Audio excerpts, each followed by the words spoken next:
Welcome back to Olympus Critics. Make sure you like and subscribe to the channel. Leave a like for the algorithm that does help the channel grow. These are my thoughts of Godzilla X Kong, the New Empire. Now let's just get this out of the way with the story. The story was ridiculous.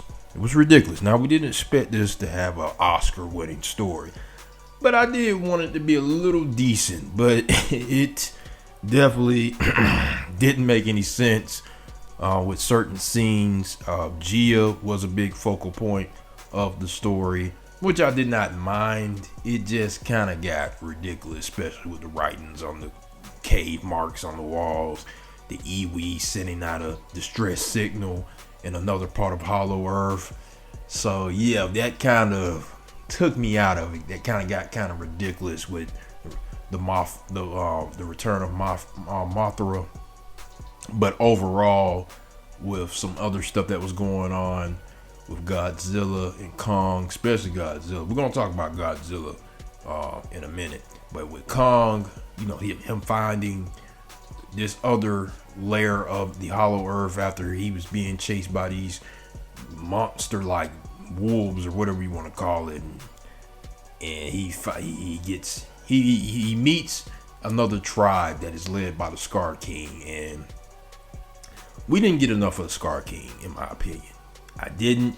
I did like what we saw from when we got him on the screen, but we just didn't get enough of him. I thought that was a big missed opportunity by Adam Wingard, the director. We should have got you building this villain out. I mean, he's very intelligent for what we saw, what he was doing in this film, but you didn't show him enough. He probably should have listened the time with the humans, especially with them trying to explain what the Iwi's distress calls and Brandon Tyree's character and all that.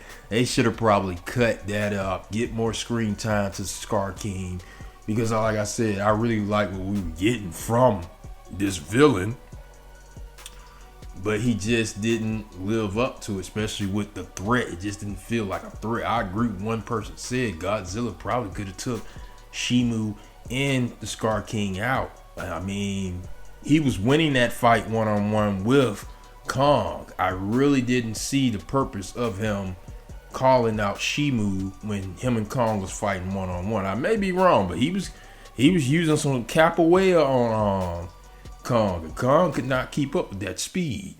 I mean, I didn't understand that decision. I mean, that's what you probably could have based him having the advantage over Godzilla and Kong. He was very elusive. He's a faster ape that can move faster than Kong, and he has that whip. I thought that could have been a good weapon for him to defeat, a Kong and a Godzilla, because he showed, a fighting style. Like, he looked like he was fighting capoeira, but he seemed like he was very intelligent, more intelligent than Kong. How he was able to, how to force Shimu with that, whatever that shard was, which we didn't get backstory about how he was controlling Shimu. But I just thought that was a missed opportunity with that, because you want a villain to be up in par with King Ghidorah.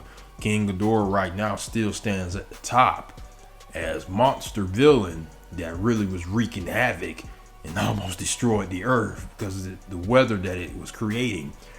So I really thought Godzilla could have took out both of them by himself. He didn't really need Kong, even though it was a nice story that we saw with Kong reuniting with apes and building a bond with Suku. So yeah, that was cool. But let's get down to Godzilla. Godzilla, the next movie, they're gonna have to do something about Godzilla. He must have massacred a lot of people in this film. A lot of people say -1 Godzilla.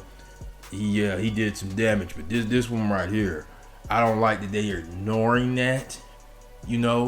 That he's taking out. They tapped into it in King of the Monsters with the main character in that film with Shizusawa and all them. They tapped into that, how he took out some family members. They need to bring that back, because they showed it on our Legacy of Monsters He was responsible for taking a lot of people's lives on that bridge. Like, the humans are going to have to make a stand.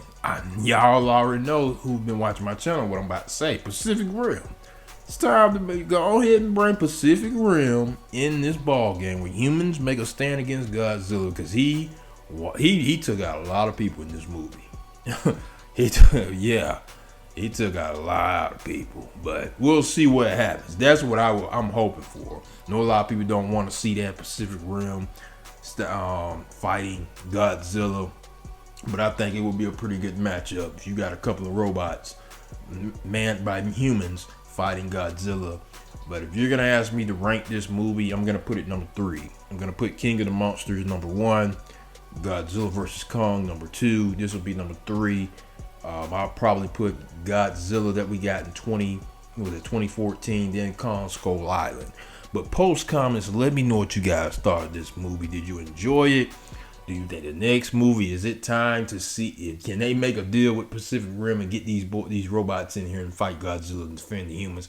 Post comments, let me know what you guys think. Make sure you subscribe to the channel.